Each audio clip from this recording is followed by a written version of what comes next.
Welcome to Becoming Spiritual, a podcast about the magic that surrounds us and has always been a part of us. I'm your host, Heather Dolan, a passionate seeker dedicated to bringing together beautiful humans who are doing amazing things in this world. Together, we will explore healing modalities and practical spiritual practices that can enrich your everyday life. We will also hear stories of awakenings, many from people in the corporate world who have broken out of the spiritual closet. Wherever you are in your journey, know you have found a community of open-hearted individuals committed to making themselves and our world a better place. Welcome home. Welcome back to Becoming Spiritual. On today's episode, I am joined by Satya Scainetti. She is the founder and CEO of Satya Jewelry, a brand inspired by spiritual journeys and the belief that in a world where paths are many, we celebrate the truth that unites us all. After 30 years of exploring diverse spiritual and cultural traditions, Satya felt called to create jewelry that not only heals and empowers, but also gives back to children in need. Satya's jewelry designs feature sacred symbols and healing gemstones, crafted in sterling silver and 18-karat gold plate, with each piece serving as a reflection of personal truth. A passionate philanthropist, Satya founded the Satya Foundation, a 501c3 organization dedicated to supporting children worldwide. Through her work with the foundation, she has raised over $1.4 million to help provide education, healthcare, and resources to those in need. Before we get into today's episode, I am very excited to tell you about a retreat that I am co-hosting with Crystal Roberts of Watermelon Wellness. You might remember Crystal from our most recent episodes that we dropped at the beginning of 2026. Check those out if you haven't. But we are hosting a retreat on May 1st, which is Beltane and a full moon. So some really powerful energies coming in until May 3rd. And it's called Ley Lines of Your Spirit, using crystalline energy to awaken your soul. We are going to gather at the Cedar Lodge Retreat House in Bella Vista, Arkansas. You might be wondering why Arkansas, and you can find out why and all the information on the retreat at our website at becomingspiritual.me. You'll see there's a drop-down box for retreats, and you can read all about what we're going to be doing when we gather there, what the itinerary is, why you should think about attending, the setting, accommodations, all of the information's on our website. So if you feel called, if this resonates with you and you're interested in joining us, please fill out an information form and we can send you more details on all the things retreat. Please feel free to share with others. We are keeping it pretty small. We want it to be an intimate gathering. Spots are filling up already. We're more than half sold. So if this calls to you, please reach out. We would love to have you. Thanks so much for listening, and let's jump into our next episode. Well, Satya, welcome to Becoming Spiritual. I'm really just so blessed that we could finally make this episode happen because I know we've been talking about it for a while. So welcome. Thank you. It's exciting to be here. So I want to share first, before you share who you are, is how you and I actually connected, because for many, they'll recognize your name because it's all over, especially Instagram and social media, with all the beautiful jewelry that you create. And I was already a big fan and had many of your pieces when we were at Brian Weiss a couple of years ago up at Omega. Beautiful place. If people have not been there, you should check out Omega. It's very magical. And I remember we were at the store / cafe / whatever, all-purpose community gathering space. And it was the last day of the retreat. And I was passing you and I noticed your necklace, which actually is the necklace that I have on today, which I didn't have at the time. And I was like, oh my gosh, your necklace is so beautiful. And you're like, oh, thank you. And I was like, oh, do you mind if I ask where I got it? And you're like, actually, it's mine. I made it. And I was like, oh, you make your own jewelry? And you're like, well, the shop actually carries my jewelry. And I was like, oh, what's the name of it? And you said Satya. And I was like, oh my gosh, I have so many of your pieces. And it was so cool. And then on top of that, we started talking, and I don't even remember how woodlock came up. Oh, I know. Actually, I remember what it was. When you said who you were, I said, oh my gosh, I signed up for your class because you were doing a bracelet class at Woodlock the weekend I was going to be there. And I couldn't believe you were going to be there the same weekend. And then I was meeting you, I don't know, a couple of months, because I think that it was like the fall, and we were at Omega in August. And I was like, oh my gosh, I'm going to be in your class in a couple of months for your bracelet making. And I had been so excited when I booked the trip to Woodlock and saw you were going to be there.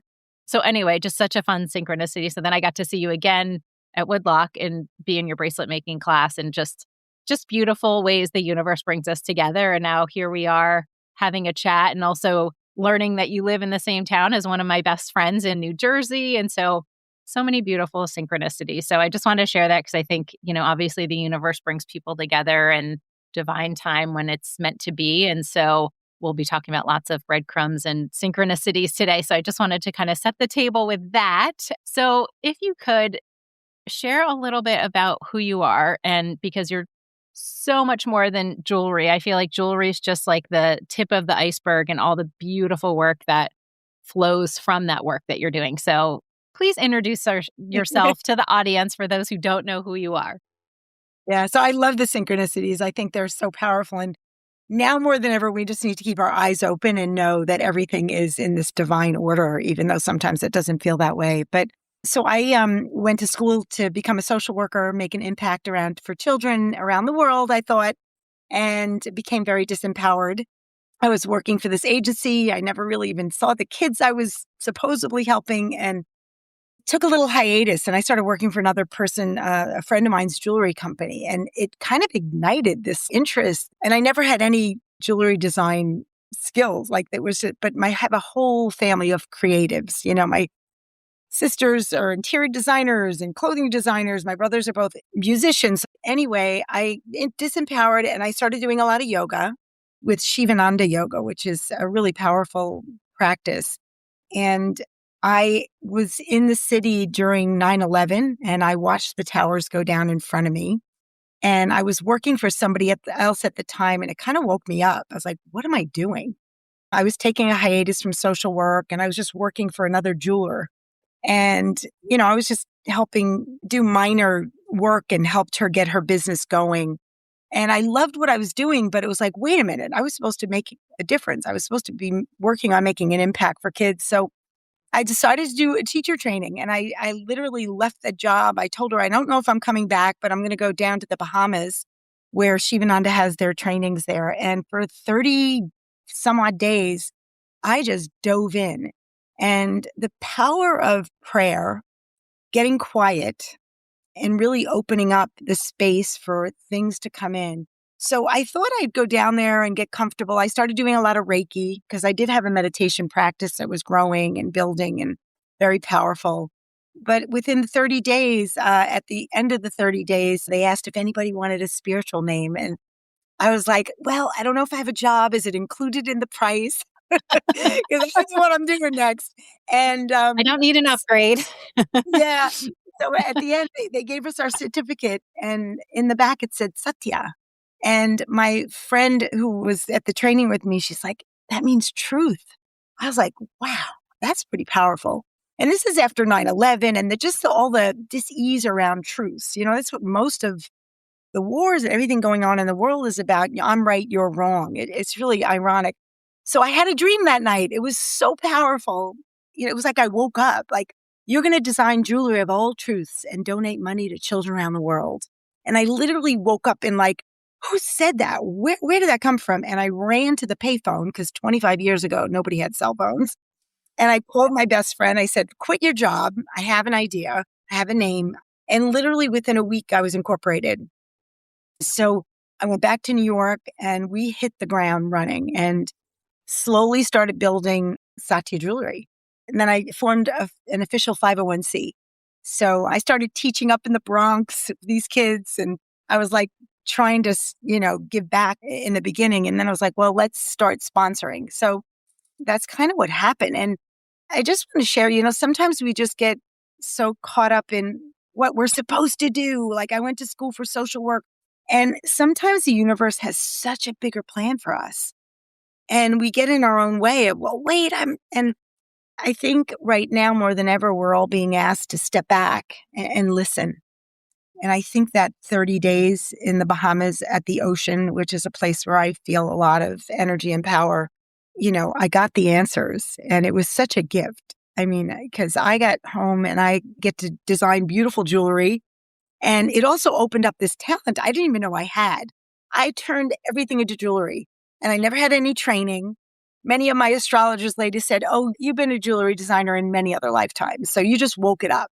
So again, waking up these parts of us that we have inside us, but they go a little dormant as we get busy in our lives. You know, when you get quiet, this is when so many things come clear to us. And we don't allow that often. We're so busy. We're busy, you know. So the power of meditation, yoga, the practice of just going within, it's priceless. You just mentioned past lives. So have you seen past lives where you've done this before in other iterations of being, whether it's jewelry or like some kind of entrepreneur or I don't know, I'm curious. You know that synchronicity when you see somebody you're like, oh my God, I've definitely known there's such a comfort zone with that person. I actually lost a brother many, many years ago. He was 21 and I always knew him because he was my little brother and he'd sit on my lap. It's just a little story. And when my son was born, he had the same birthmark and I had Tibetan nannies. And I said, oh my God, he's got the same birthmark as my brother had. Because I used to sit, they like, oh, that is actually a sign of reincarnation. It's when somebody comes through, they always carry a birthmark of some kind. So that always has stood out to me. And I'm a big believer that we're, you know, recycled into new, different manifestations together. I mean, that's just from a lot of other experiences I've had. Even you and I meeting, nothing's by chance, right? Nope. I mean, Nope. maybe we've known each other in some capacity. I'm sure. 100%. Yeah. We all chose to come back at this time to help the earth, which I know we're going to talk about, but for sure, even like you and I both wearing this necklace, which you gave this to me when I came to your house in Montclair for tea. And I was like, oh, I want to, of all the necklaces, I have so many. And I was like, well, I have to wear the moon necklace because that is what initially brought us together because I saw that necklace. And then I ended up buying the necklace after because I was like, I have to have that necklace. Actually, my husband bought it for me. And then I was like, yes, I was like, but I have to wear the sun too. So, and these are ones that I wear all the time. So people will Nice. recognize them. But even that, I feel like just this beautiful coming together is just so powerful, but also I think just feeds our soul a bit. So you decide to start this business and with this beautiful intention though, that it is, number one, I love that, you know, the truth of like this jewelry is going to have this name that means truth, which is just beautiful in and of itself. But then you start this 501(c)(3). So tell us what that does, because I know you are fulfilling that dream of supporting children, just not in the way that you initially thought you were going to by being a social worker. You're having, I would say, a much deeper impact because you're literally helping these children survive and be able to live, hopefully, beautiful lives. So talk a little bit about that. Yeah, so it started out where I was just teaching up in the Bronx and I sponsored a bunch of kids to go up to Shivananda Ranch in New York. And then, you know, you got to give all the money before the year ends. I'm like, you know, we should have a 501. So this way we can constantly filter. The focus has always been children. And over the years, it's been way over 1 million, maybe even 2 million at this point of just serving different nonprofits. I like to find those pioneers who say, I'm going to do it, where there's not so many layers of bureaucracy. And so right now I'm focused on 2 schools, actually 3 schools. One is a Tibetan community up in Tawan, which is the northern part of India, and then Ramana's Garden. And these schools I've been helping for like 20 years. I've seen some of the kids. One of them is now a lawyer, and he has now founded his own school back in Nepal called Pradya Home and School. And we just did a big fundraiser with Krishna Das here in Montclair. You know, one soul, you never know the impact you're making. You know, like this one boy, Oinik, he was a boy that grew up at Ramana's Garden. Somehow we got him through law school and he's now paying it forward in such a big way. Anyway, that feeds me like nothing else in life right now. And you go and visit the schools, right? And you spend time there. every year. Yep, I get to see the kids and hold them. This is the first year I'm not going. I always go, but the kids, I sponsor 25 children for the Tibetan community to usually come down for the yoga festival. This year they were going to do a different pilgrimage. So I'll see them again next year. But yeah, that's really fun. That's so beautiful. So, and I know teaching is really important to you as well. And so we were talking before we jumped on about you doing more teaching. Kripalu, you have something coming up. So what does that look like for you in terms of teaching? Like what do you feel really drawn to? So I was on on my way to India one year, and I was like 14 hours flight. What am I going to do? And I said, let me bring a mala, like prayer beads. And those are the big, beautiful 108, represents the 108 gods and goddesses that lie within us. And I was like, let me bring stone and let me actually, go on a journey. And so on my way to India on the plane, I literally nodded and I started setting these intention in each stone. And I'm like, let me kind of infuse what I want to have happen on this journey to India. And I got to the other side. 14 hours later, I had this beautiful finished necklace. The intention I set was definitely happened a little differently, but it was the whole concept of, wow, like setting an intention, not being attached to the outcome is so powerful. So the intention was so much bigger when I got there. I had this incredible experience. I said, you know what? I would love to take this work, what I just did, and bring it into a workshop and help people ignite that same intention and the power of prayer and using these beautiful prayer beads to ignite your journey, empower you. And of course, the gemstones are always pretty and the mala is gorgeous. So it's just that reminder. You did the bracelet mala workshop. Yep. Which kind of like you look down at that bracelet and, oh my God, my intention was to. Don't forget. There you go. See? I think this one actually was the one you gave me because I love carnelian. Oh, and you had it on and I was like, oh, that's so pretty. And I made an angelite one, which I actually need to restring. yeah. And carnelian's the stone of fearlessness, it's courage. It's also creativity, it's connected to the second chakra, right? And I love, that's the other part is like with the businesses, I've had shops all over New York and people coming in and just looking and they're drawn to these stones. And some of them would be like, I don't even like that stone, but I keep going back to it. And we always tag everything with the healing property of the stone. Yeah, I was like, read it. That. And 9 out of 10 times they're like, oh my God, how did I know? Like, why am I being drawn? I was like, we are such intuitive beings. And I think the internal dialogue of whoever put it in there, that's not right. Don't trust it. Whether it's your parents, whether it's your community, we have that dialogue where we have to say no. We know, especially women, our intuition is so much more powerful. So I'm like, get the piece. Clearly, you need that gemstone. And then when you're kind of done or work through whatever that stone is working, then give it away if you don't like it or put it on your altar. And I love the power of watching people feel empowered by what they're wearing, but also trusting, like that symbol actually guides you. It's a reminder that I'm okay. That bracelet, these stones are going to give me that fearlessness that I need right now. I love that. And I'm sure you do the same thing. I'm intuitively drawn to what jewelry I'm going to put on every day. I kind of look and it's like what calls to me. And sometimes I'm like, wait, that's calling? Like, I really want to wear this thing. And I'll go to pull the thing that I think I want to wear. And all of a sudden it's like all tangled or something. It's like I can't get it on or I'm literally trying to fasten it and it won't go on. And I'm like, okay, I get it. This is not it. I'm supposed to wear this thing.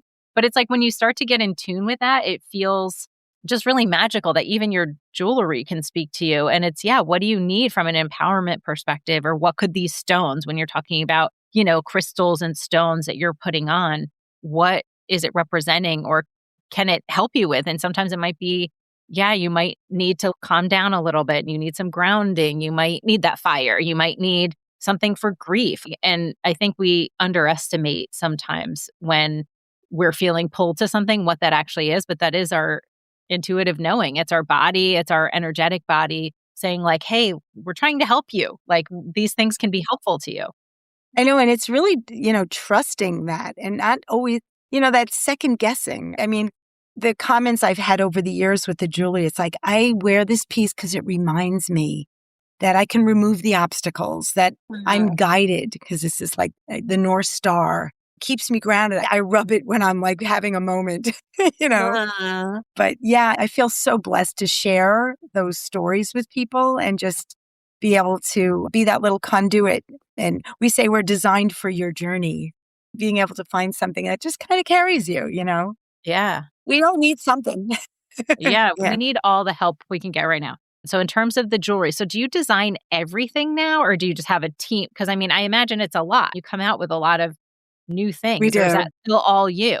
Like, do you have the ideas and you dream and then it's like someone helps you? Obviously, you can't be hands-on doing all of it, but is a lot of it still your own kind of manifestations that Yeah. come? So we always want to like design the storytelling, right? Like, what do we want to offer to our customers? Is it new beginnings? Is it helping you find your truth? Is it looking up to the stars? So every season we decide what the story is. So for January, for instance, like new beginnings in love. So we'll have that concept and then we'll pick, okay, what are the symbols that connect to that?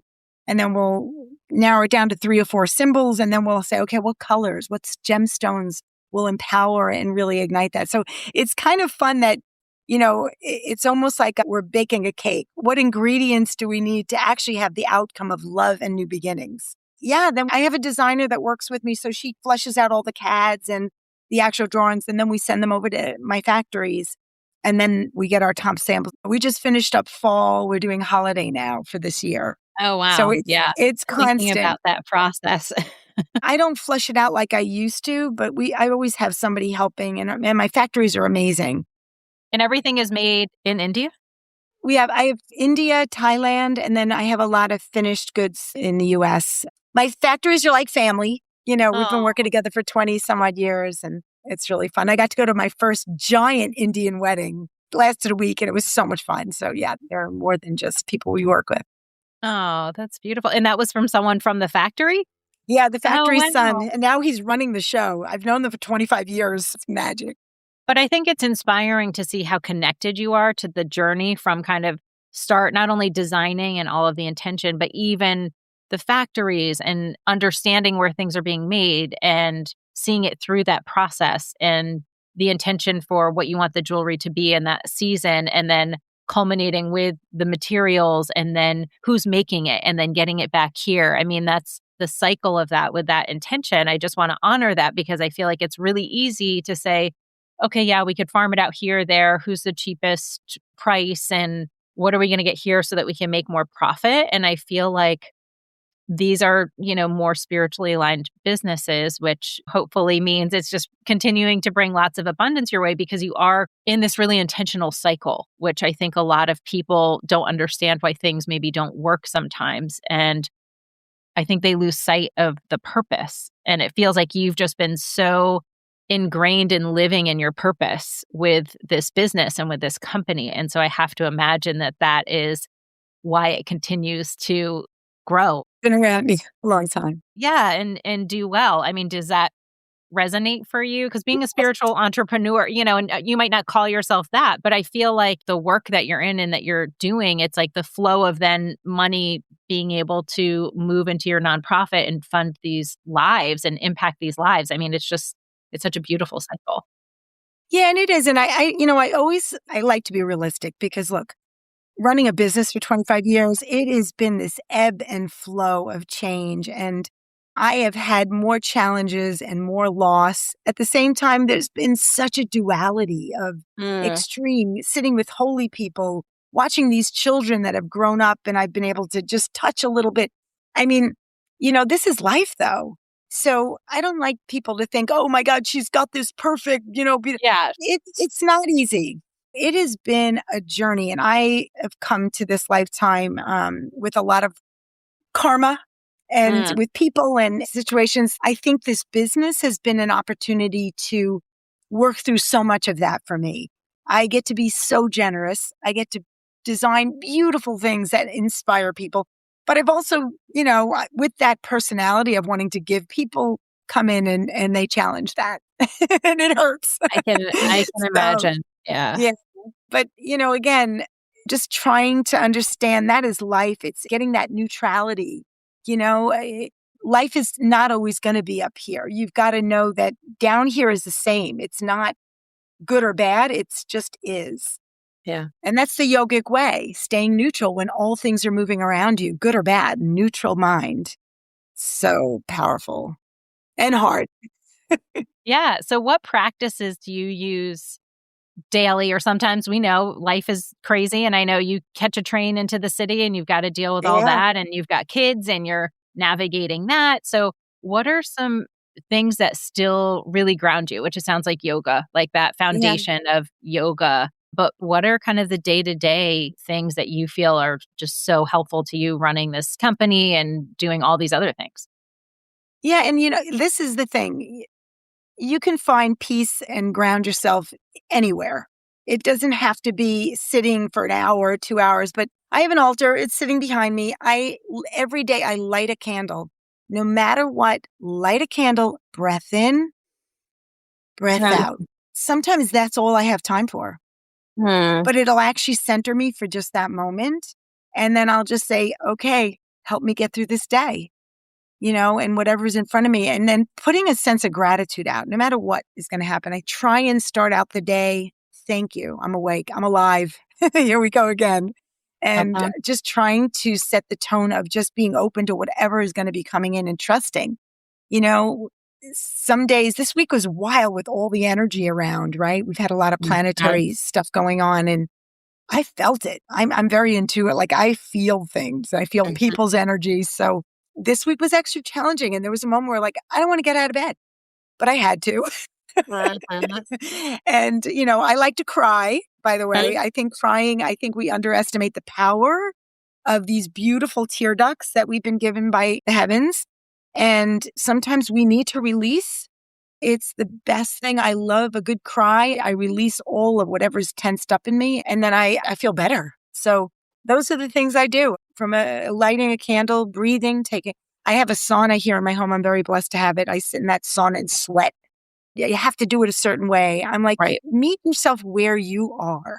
What is reasonable, where you're not going to feel pressured, or I'm not doing a good job and, I'm terrible at this. That's not spirituality. Yeah. That is not what is going to get you to a better place. It's saying, what can I do today? Yeah.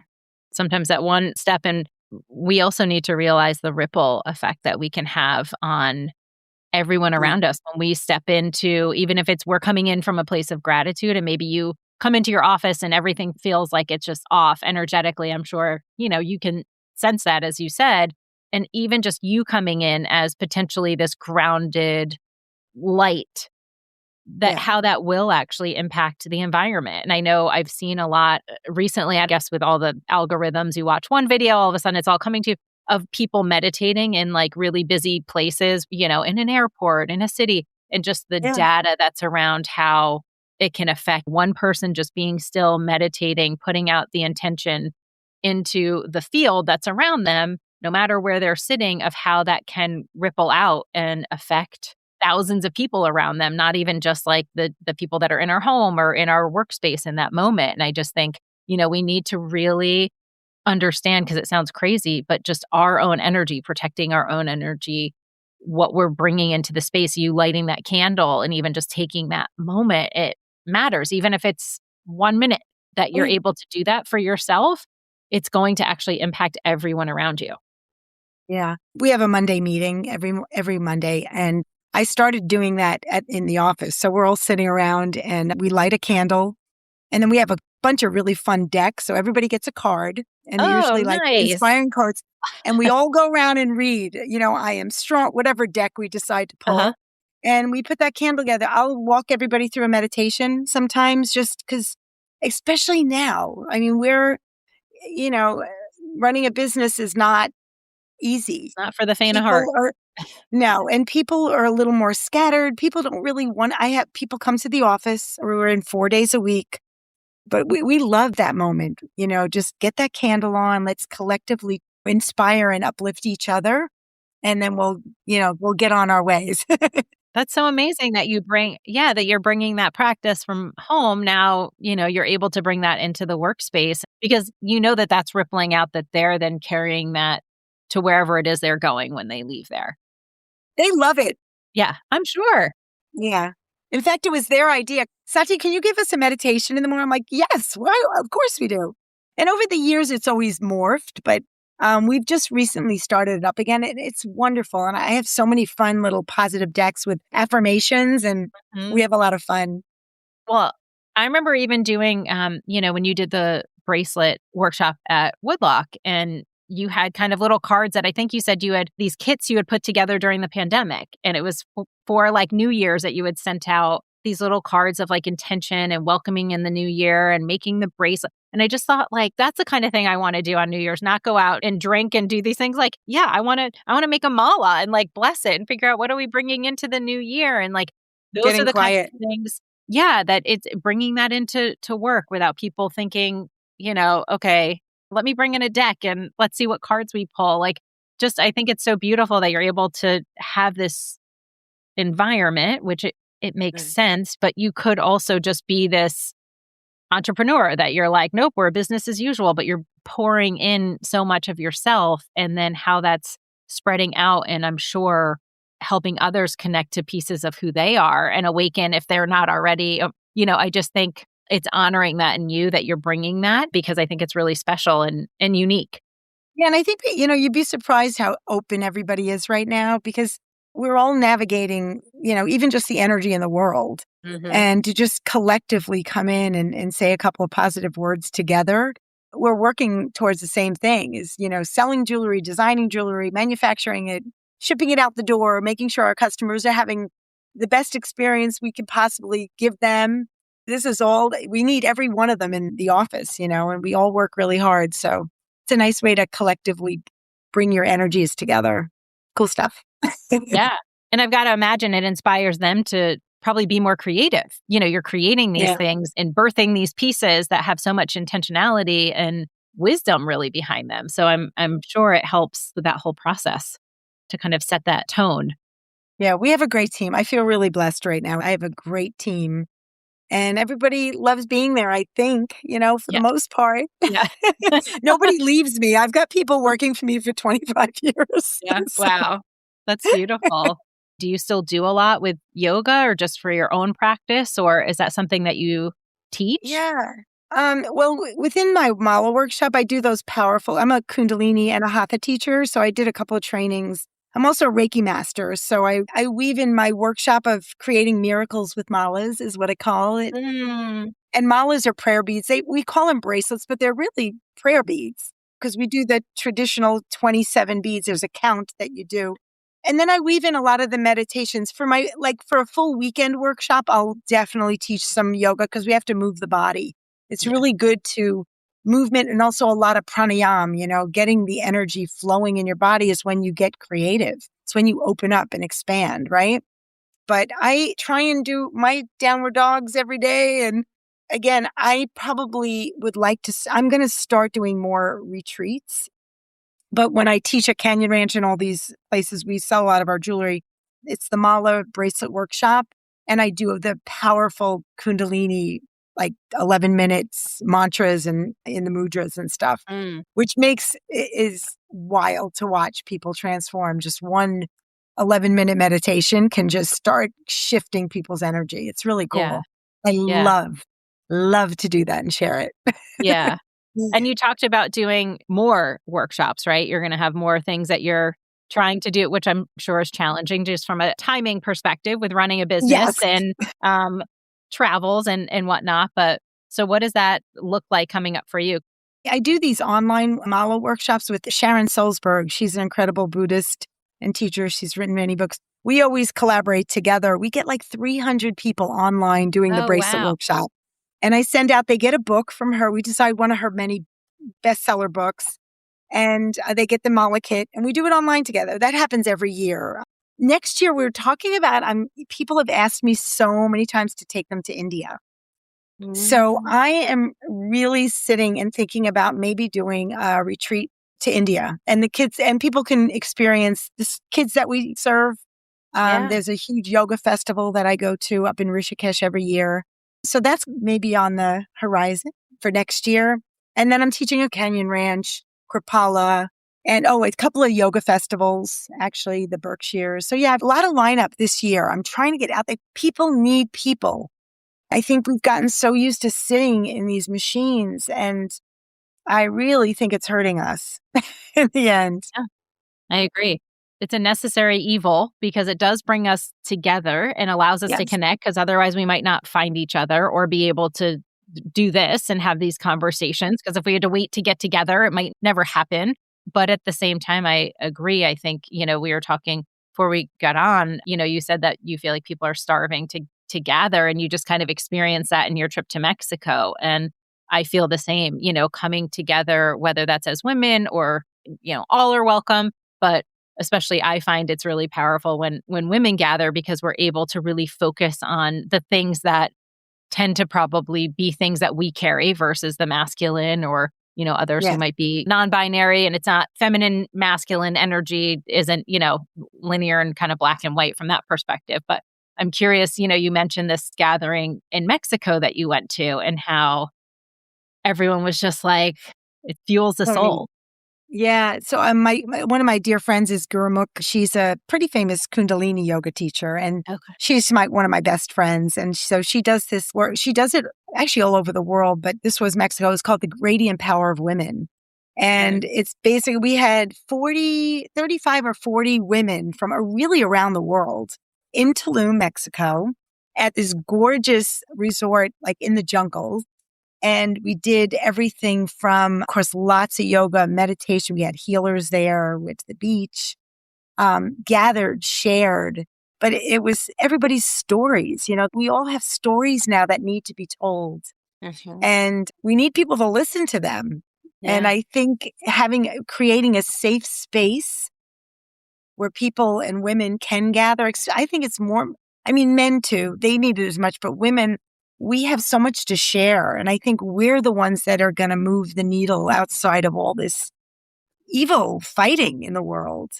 Even though we are so oppressed in so many parts of the world, that's why we have to feed ourselves. It's so important for myself and even you who are out speaking to people, that we need to uplift and make sure our energy is where it needs to be, just taking care of ourselves. So it was an amazing week. And off to Canyon Ranch on Thursday, same thing. Like, I'll feed myself as much as I can to fill your cup, right? Yeah, exactly. It's filling the cup. Yeah. And I just did an episode with my friend Crystal we're doing our first retreat in May that I was sharing with you. And, we did an episode on retreats and why they matter and why we need to gather. And it's just that is the filling the cup. I love what you said about storytelling, because that's actually not something that we talked about, but it's so true. If you think about historically how people shared, you were gathering daily around a fire for warmth and for community or to prepare food. And so those stories were naturally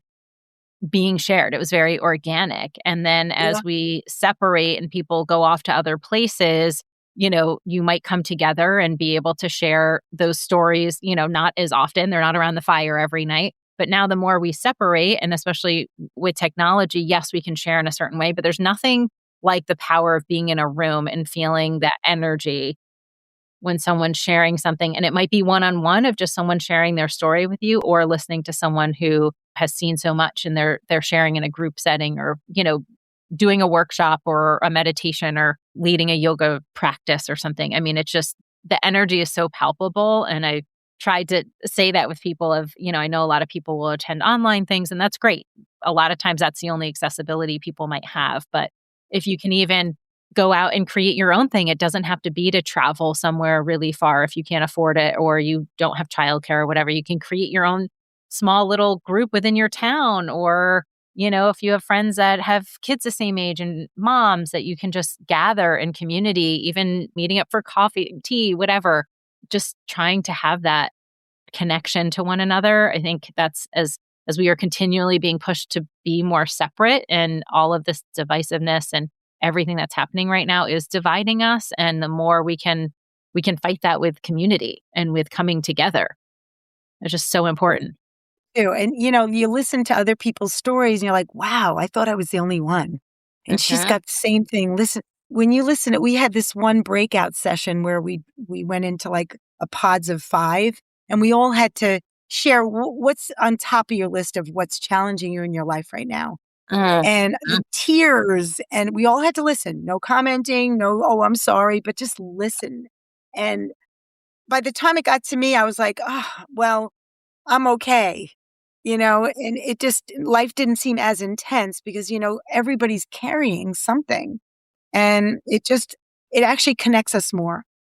We're not separate, even though we are trying to be separated and divided so much, but no, we're all the same. We're all these beings trying to find happiness and joy. Yeah. At the end of it, it really boils down to just that very simple human right. And the healing, I'm sure, of people just being able to be witnessed and have their stories heard and not othered or put down or felt like someone even couldn't give their presence. Like the power of presence is just such a gift that we can give to people. And we, again, underestimate sometimes these really small things that we can do day to day to support each other. And certainly presence is one of them. But honestly, I love what you said about crying. I was thinking about it. I was actually in a class yesterday and there was this beautiful channeling and I was at the dealership getting my car serviced and I was like, I'm not missing the class. So I'm going to listen. And I had my eyes closed and I was sitting back and trying to take in as much as I could. And I'm sure people are like, what is she doing? But there was a pretty emotional part. And it's like, now I like open up whatever's coming up. And I had to like block it because I was like, okay, I can't like break down in the car dealership and like, this isn't going to go well. But I could feel I was like there and I was like, oh my gosh, why can't I cry? Like I need a good cry. So I love that, that's kind of part of your process. Like I think that's so beautiful. And I feel like people don't share that a lot because we have been taught to think it's weakness. Yes. And it's really this powerful cleansing tool that we can use that's inside of us. And I think I know for me, I'm constantly like, okay, no, don't cry. I'm not going to cry, and it's like, wild. And yet cry. It's a natural part of human nature, Yeah. But yeah, a lot of people say, I can't cry. That's just not where they go to. I'm like, oh my God, I'm such a crier. And I think that's why I'm able to navigate so much. I really do. Yeah. And still keep finding the joy, even though I've gotten punched in the head with something. Yeah. But I mean, it's that balance. It's a polarity of like, I imagine it's like you can bring in more joy and you can hold more because you're actually exiting, you're cleansing and Releasing. clearing the crying. Yeah. And it's really funny because and this probably says something about me, I cry at the smallest things. Well, I cry at big things too, but it's my own internal, I don't let myself cry for myself. I think that's what it is. From a cleansing perspective, I cry at commercials. I cry at I try to retell stories and I start crying because they're just so, I feel them so deeply. But then when it comes to myself, when I think about, oh my gosh, I think about this event and it was really sad. But then I'm like, but it's okay. I'm kind of over it. It's really difficult for me to do that for myself. It's like I can almost like cry for everybody else and not me. Yeah. And, I think there's different ways to release, but, we are all just energetic beings. I'm a crier. Some people, if you can move and open up especially heart center with any kind of practice you do, keep that heart open and healed because we hold things, women hold it in their chest. Yeah. Men hold it down in their bladder, prostate cancer, women have breast cancer. Mm-hmm. It's so connected energetically what our emotions will do if we do not release them somehow, some way. And even if you need to get angry and hit a pillow, just do something just to hold it in. I'm okay. I'm fine. Yeah. That's so all the not dis-ease. Yeah, it's going to end up in a cancer bowl, honestly, or some kind of illness. And I do it myself. I'm constantly trying to move the energy around that I'm absorbing. We're all taking in so much right now. Yeah. Especially with social media. Yeah. Yeah. I'm curious, obviously you have people that are managing social, but for you, how do you stay grounded having a company where I first learned about you on social media, saw the beautiful images of all these golden bodies with, all this jewelry and I was like, what is that? I want a part of that, and all your materials are so beautiful. So how do you manage to kind of just not get sucked in? Yeah. It's hard. I'm not, listen, I'm old school. Social media is not my first go-to. Yeah. It is not normal for me. And so now I'm trying to do a little bit more, just getting out there. I'm doing so many cool things all the time. And my team is like, wow, you got to film this stuff. And I'm like, I've spent my whole life trying to live in the moment. Yeah. That's my practice. Enjoy. When I'm talking to you, I'm talking. Social media is like, hey, look at me. I know. So it's not natural, but I have an incredible team, again, where we do a lot more planning around it. And I'm trying a little bit more to share the journey of Satya and Satya Jewelry which I think is really important. People want to know the face of the brand and why. I'm not just a business person. There's a lot more to me. And when people go, whoa, I didn't know there was an actual person that's Satya. And that's why I'm doing a lot of these, we do a lot of pop-ups now in some of our bigger wholesale places where we sell. People love to meet a person behind the creations. And that feels good to me too, because, you're wearing things on your skin, close to your heart. They mean something to you. And then finding out, oh my God, that was made with a lot more intention than I even knew. So it feels even better. Right. So I think it's just energetically. I love to be out and share what I do in person. The online thing is very challenging, but like I said, I have days where I just film and we're trying to do a little bit more of that. Yeah. I also have a book I'm working on. There's a lot of facets, and that'll be coming maybe next year too. Is it like a memoir kind of book, or is No, I have experienced so many challenges and so many triumphs in this one little lifetime. I don't know who I was in the past, but I want to share them. But it's going to be prayers, malas, and miracles, how to transform your pain into your power. And really, it's all the things that I've been through and how I've kind of turned them around into something more positive. From losing a brother to divorce to having a child with special needs, to you name it, I've got it. This girl's been targeted. And it's things that we all get hit with, and it's hard. Things are hard. And if I didn't have my practice and I didn't know where to go with all of it, I don't think I'd be here right now. I mean, really, that's how intense. Like, because I see other people and they're like, whoa, Satya, how are you doing it? Well, I breathe. I light a candle. I share, teaching is very healing for me to give that. So that'll be something coming soon. Yay. And it'll what stones do you wear when you're grieving? What stones do you wear when you're trying to create a baby? All the things women and people just have experienced in a lifetime. Yeah. It's been in the works for a long time. And, a book is like a baby, And it will, I was going to say, it'll be birthed when it's ready. And exactly 9 months would be a very short time for a book. So years in the making, it's just going to keep gathering more wisdom. And there's just more maybe that needs to be in there before it can fully be into the world. So that's beautiful. But I like your idea of book. I love the copy of this, Becoming Spiritual. What a great book title. So just put it out there. Yeah, thank you. It's so funny. It's come up multiple times. I was just on someone else's podcast and she kept asking me about a book. And afterwards, when we finished, she was like, I just kept getting a book. Like, there's some book. And I was like, well, it's really interesting because I wrote a book during the pandemic, but it was around my 3D day job of job search. And then I shelved it because it was, no, you need to get the podcast up and running. And I realize now why it needs to be. I was putting in really sneaky little spiritual things and trying to plant some seeds for people as to how you can use the time of losing a job, which is a huge, you've gone through so many big life transitions, and job loss is right up there, with death and, the grief process and the joy of marriage. And it's a huge transition for people, especially this day and age where we are so tied into our jobs and our titles and money and what we earn with that. And so it's like a big part of people's identity. And it's how can we disconnect that being our identity? And it's one thing to weave and bring yourself in, like what you're talking about, bring the beautiful parts of yourself into work and be able to support people, but also knowing this doesn't define who you are. You're a whole person that has nothing to do with your work day to day.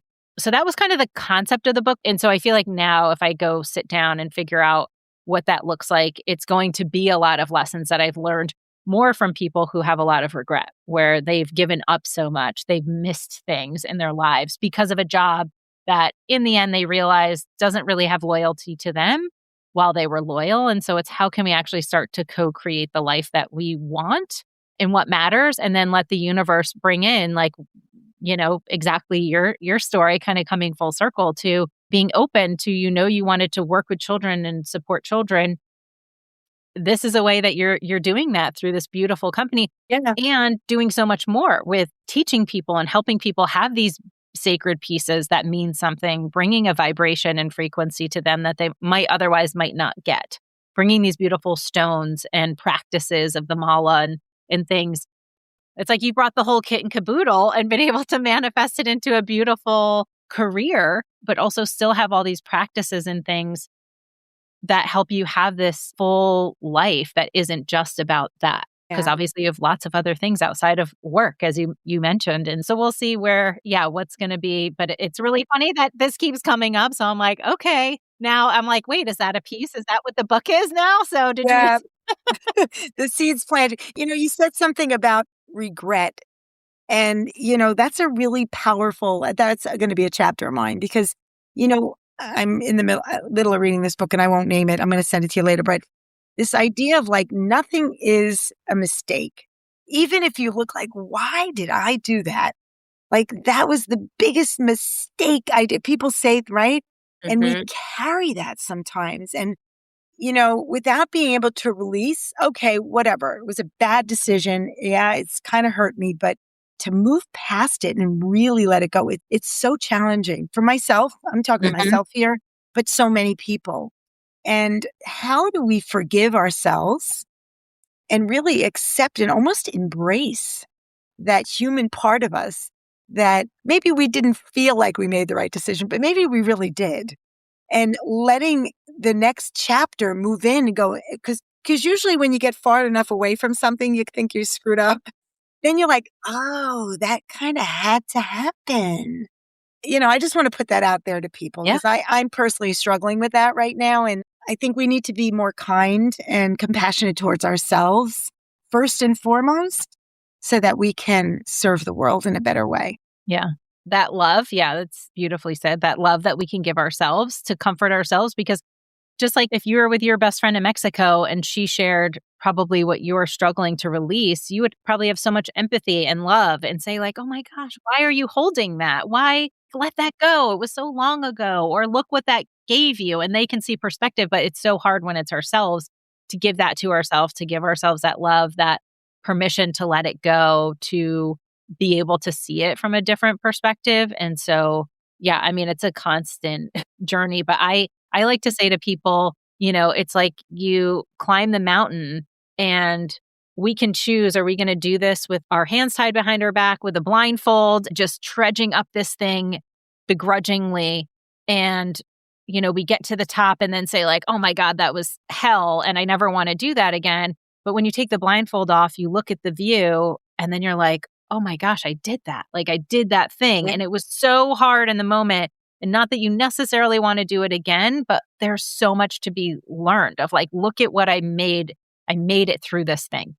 And that's how I a lot of times talk to people who've lost their jobs, because it just feels like this is the end. And it is, it is somewhat of an end, but there's also a new beginning. Like you look and you think, but look at what it's opened up for me. I have this new view. I have this new possibility. Maybe I go climb this mountain now because now I know more. I can do that. Maybe I decide I'm going to go down and go do this other thing that's going to serve me and my family or my health or whatever it is. And so there's always those lessons, but it is so hard. And I've, when you go to these workshops, especially, and we do this healing, and then you're like, wait, why is this thing coming up again? I thought I was done with that. Like, why?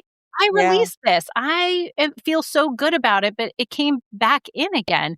And I think a lot of times it's a remembering of, there was that big thing, but look at how you're on the other side of it. And it's almost like a representation. It's not necessarily that you didn't release it or that you're still necessarily really carrying that, but it becomes almost a symbol of like, hey, you've made it through this time. You've gotten through this. You've already processed this. You've learned from it. Use that as a stepping stone then for this next thing that you're working on and you're struggling with, to know that once the light is in, it's in and it will see more light. And a lot of what we feel is that darkness does start to dissipate, but it's like we need those reminders. And so, it's a constant practice. And I'm always like, why is this thing coming up again? And then for me, I just notice, is it as triggering? Do I have that same response that I would have had a year ago or 2 years ago or 5 years ago or right after it happened? And it's like, no. And so I just sometimes I'm like, okay, I've grown a bit. It doesn't give me that like, oh gosh, I'm still like mortified that I did that thing. And I know what lessons came from it. So I'm okay, Yeah, it's interesting. 9/11 got me to do the training.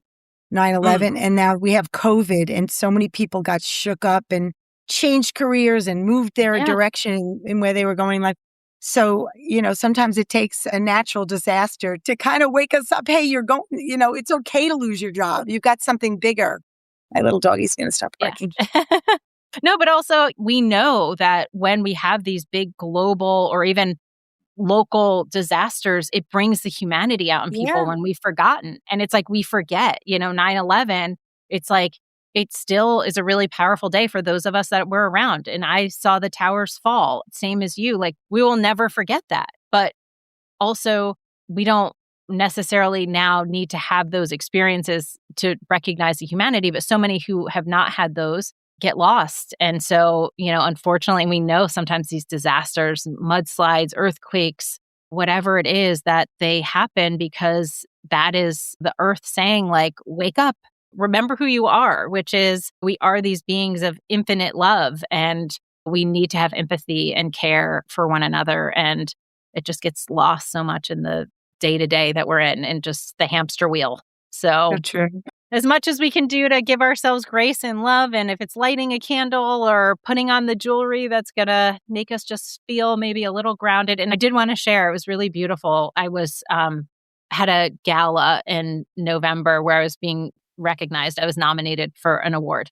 And I had a lot of people there supporting me, which is so beautiful. And I got 2 different pieces of Satya Jewelry that they gave me as gifts. And it was just I was like, did you know that I like this? And I was trying to think of something for you. And it called to me, and this is what I got. And one was like the tree of life, and it's the grounded tree, like little pendant with a green stone in it. Yeah. Probably an emerald or something. Yeah. Yeah. It says like, I am grounded. I've been wearing it a lot.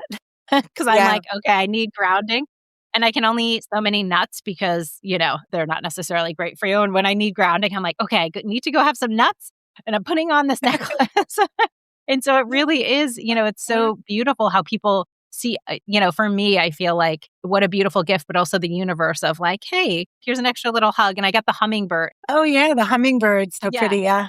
Oh, it's so beautiful. I wear it a lot because it's small, so I can like layer it with many pieces. But just feeling like people know you, it feels like a big hug all the time. And because I've met you, I know that in person, you have this energy of just so much love and warmth and compassion, and you feel like a big hug. So, I feel like that comes through in your pieces. And so I want to acknowledge that because it's so special, and the work that you're doing just with not putting out this jewelry, but everything else that's under it and around it and above it, and just, you and your heart being poured into it. I'm just so grateful. So thank you.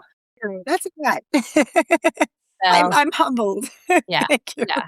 So, look and see, it makes me want to cry. See, I can talk about other people's things and it makes me cry, but my own stuff, it doesn't make me cry. So yeah, now That's I'm getting okay. Cry to anything you can. It's all releasing. Yeah. It's good. Yeah. It's true. It's true. Yeah. And we're at the end, so my makeup can get all messed up. But I'm so grateful, and thank you for what you shared. And I hope from a kind of practical, the couple of things that you shared, I hope people will really take them into consideration, that we don't have to have these big, elaborate, expensive things that we do day to day just to kind of stay connected and connect to ourselves and our heart. And, I love your story, and I'm grateful that you were willing to come on and share it with our community. So thank you. And I look forward to hearing more of the storytelling that you're bringing, whether that's through your book, the workshops that you're doing. So we'll definitely share a link. And what's the best place? Obviously we'll share the jewelry website, but then for you, for other events, where do you share kind of what you're working on?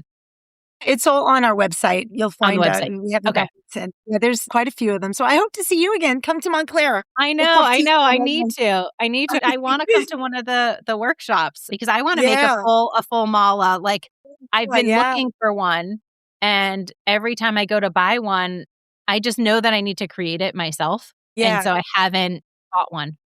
Yeah, the power of it too is just setting that intention. It's a real journey, creating your own prayer beads. So yeah, if you can make it, we'll have a lot more this year. I'm sure I'll get on the calendar. I've got to check that out. And then I did see, I'm so thankful that you're giving us a discount code for listeners for anyone who wants to buy any jewelry. So we'll put that in the show notes. So thank you so much for that. Yeah. So grateful. Oh, you can also see on the foundation slide too, just all the schools, and you can, anybody interested and they have the money, send it. It goes right to the kids. There's no administrative fees. And if anybody wants to help, there's opportunity to to be part of our beautiful families in India and Nepal. Yes, absolutely. We will make sure to highlight that. So thank you for pointing that out. Okay, thank you. So good to see you, Heather. Thank you so much. You too. Thank you. Thank you, everyone, for listening. So grateful. And until next time, be well, everyone.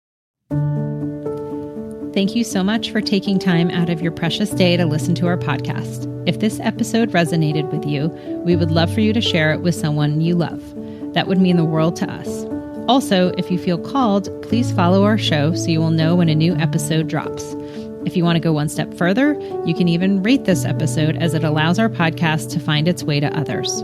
Lastly, we've done our best to share resources that you might find helpful in the show notes, whether that's a book recommendation or a website we referenced during the episode, a free resource, or more information on a guest who took their time to speak with us and share their knowledge. We would love for you to support their work too. You can find more information on our podcast website at becomingspiritual.me. We love you and can't wait for you to hear the next episode. Until then, know you have a place where you are welcome and you are loved. Welcome home.